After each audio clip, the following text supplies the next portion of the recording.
Hello दोस्तों, स्वागत है आप लोगों का लेट्स क्रैक यूनिवर्सिटी में। तो चलते हैं हम लोग क्लास 13 तक हम लोग कवर कर चुके हैं। आज हम लोग कवर करने वाले हैं क्या, क्लास 14। ठीक है, तो चलते हैं हम लोग। इससे पहले हम लोग सोशल डेवलपमेंट और कॉग्निटिव डेवलपमेंट को पढ़ चुके हैं। आज हम लोग पढ़ने वाले हैं साइको साइकोलॉजिकल डेवलपमेंट। ठीक है, मनोवैज्ञानिक विकास को आज हम लोग पढ़ने वाले हैं। तो चलते हैं। मनोवैज्ञानिक विकास क्या होता है? शिक्षा तथा मनोविज्ञान को जोड़ने वाली प्रमुख कड़ी मानव व्यवहार है। ठीक है, तथा शिक्षा मनोविज्ञान का सीधा संबंध शिक्षण में अधिगम क्रियाकलापों से बनता है। कहने का मतलब यह है कि जो शिक्षा है तथा मनोविज्ञान को जोड़ने वाली प्रमुख कड़ी क्या है, मानव व्यवहार है। यानी मानव व्यवहार जो है वो शिक्षा और मनोविज्ञान को जोड़ती है, जो मानव व्यवहार के अंतर्गत आते हैं। तथा शिक्षा मनोविज्ञान का सीधा संबंध किससे है? शिक्षण के अधिगम या क्रियाकलापों से बनता है। आगे चलते हैं। मनोविज्ञान के सिद्धांतों, नियमों, विधियों का उपयोग शिक्षा के क्षेत्र में व्यापक प्रयोग किया जाता है। ठीक है, किसके लिए? सिद्धांत, नियमों और विधियों के लिए। ठीक है, आगे चलते हैं। शिक्षा मनोविज्ञान की प्रकृति वैज्ञानिक है, क्योंकि शैक्षिक वातावरण में अधिगमकर्ता के व्यवहार का वैज्ञानिक विधियों, नियमों तथा सिद्धांतों के माध्यम से अध्ययन किया जाता है। ठीक है, तो आगे चलते हैं। स्किनर के अनुसार बीएफ स्किनर शिक्षा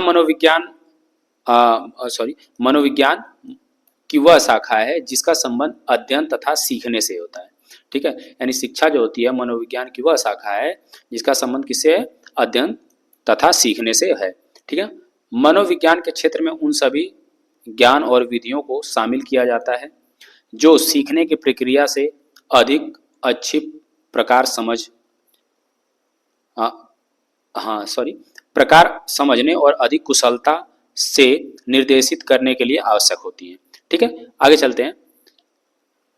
अब आ जाते हैं क्लिनिसिक। ठीक है, यानी क्लिनिक है ना, इनका नाम है कॉल्सनिक इनको बोलते हैं। ठीक है, मनोविज्ञान में के सिद्धांत या इसको WB के कैल्सनिक बोल सकते हैं इनको।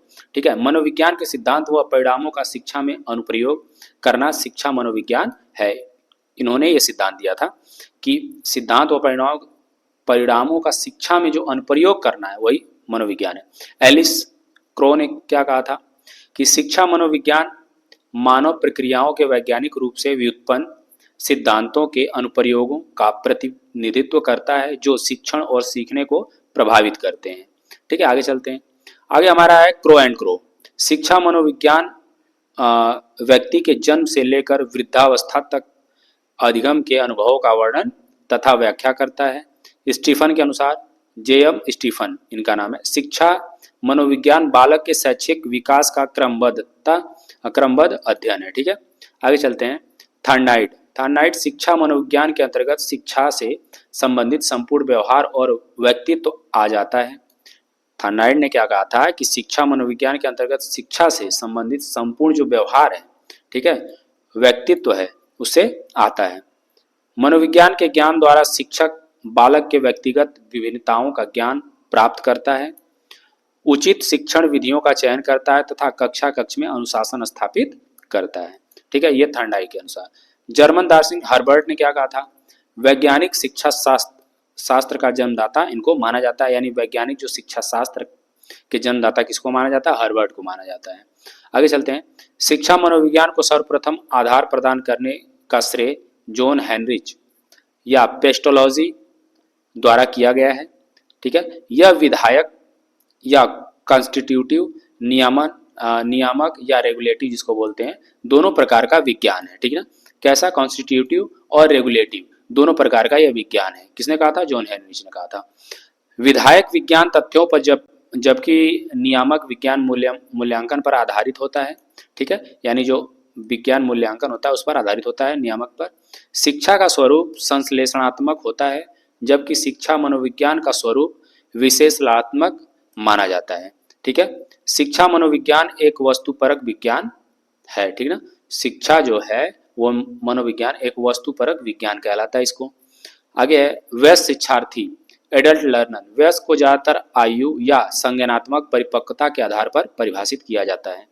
जबकि भारत में वयस्क 15 से 35, ठीक ना, भारत में क्या माना जाता है 15 से 35 वर्ष के बीच परिभाषित की जाती है। आर्थिक सहयोग और विकास के लिए यूनेस्को और संगठन इसे 24 से 65 वर्षों के बीच परिभाषित करता है। यूनेस्को द्वारा 24 से 65, जबकि भारत में 15 से 35।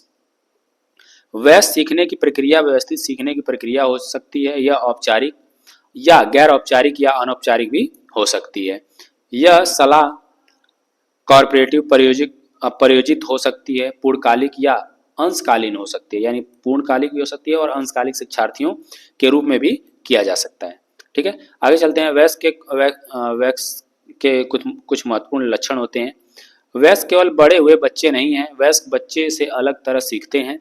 परिपक्वता के साथ एक व्यक्ति की आत्म अवधारणा एक आत्मनिर्देशित व्यक्ति होने के लिए एक निर्भर व्यक्तित्व होने से चलती है। ठीक है, वयस्क वह अवस्था है जहां यह संक्रमण होता है।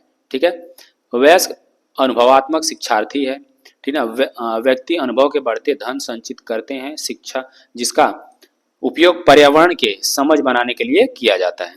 ठीक है, तो आगे है आपका शिक्षक से अधिक वयस्क जान सकते हैं। जो शिक्षक से अधिक वयस्क क्या जान सकते हैं?